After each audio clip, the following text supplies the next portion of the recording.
not a lack of discipline. It's No. a strategy. You don't stumble into those exchanges. She comes loaded for bear to these debates, and it's all toward Mike Bloomberg. So here it is. This is Elizabeth Warren really going after Mike Bloomberg in a truly personal way. She's taking information that is part of a lawsuit that he disputes, and she's taken what's in that lawsuit as absolute truth, which it might be. And it's awkward. I can't tell if the audience is with her. We're going to show it, and then we can comment. Here it is. He called me out by name and referred to what I talk about as a sideshow. You know, this is personal for me. When I was 21 years old, I got my first job as a special education teacher. I loved that job.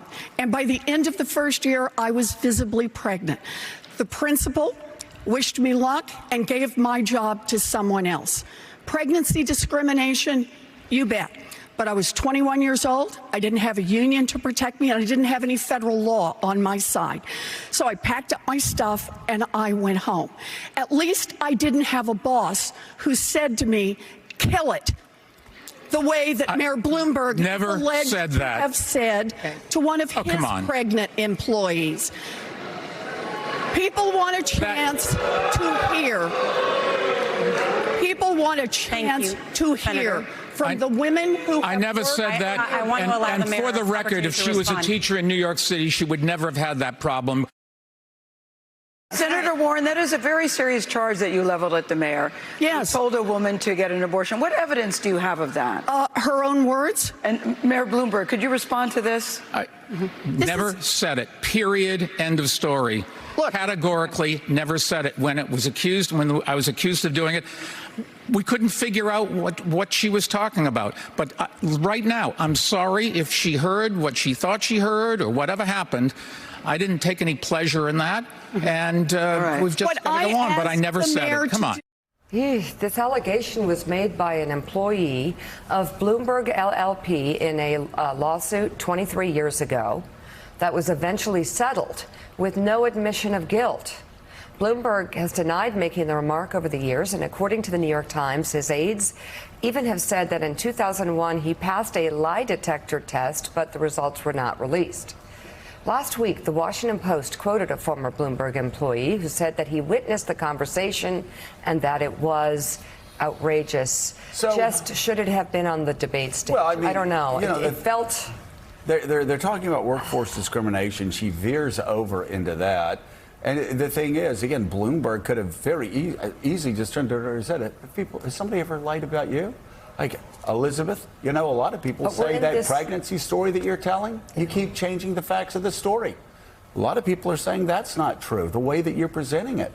I mean, Bloomberg should have said that. He didn't say that. I'm just saying for her to go there, I mean, she can do whatever she wants. I'm talking about what's best for her campaign. Right. You heard the boos. I don't think that was a good move for her campaign. Well, you know, I want to get Rev in the conversation. Rev, beyond the strategy, which we've been talking about here, I couldn't help but wonder as I watched that exchange, are voters in South Carolina, are voters in the country interested in that issue? Is anyone voting on that issue? Or are they more interested perhaps in coronavirus or climate change or health care or guns or some of the other topics they got to? Is that a winning issue to go into a 23-year-old lawsuit with the former mayor of New York City?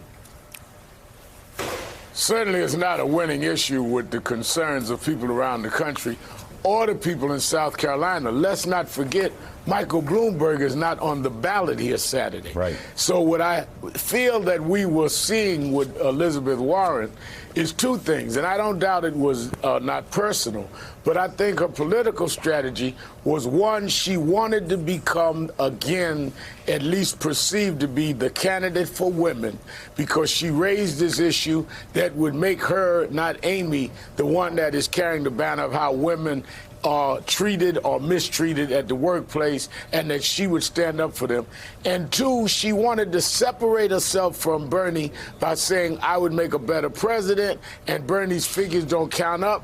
But at the same time, she wanted to feed red meat to the progressives by saying, but I'll beat up on the big billionaire on stage, even though he's really irrelevant to Saturday's election. Don't get too angry at me because I'm going to fight him more than I'm going to fight Bernie. And I think that her strategy was to try to thread that needle of trying to sever herself from Bernie without looking antagonistic to a lot of the progressives that like both of them. And I think Bloomberg became the punching bag for her to be able to do that. You know, John Heilman, she did this in Nevada and got a lot of praise and made some money.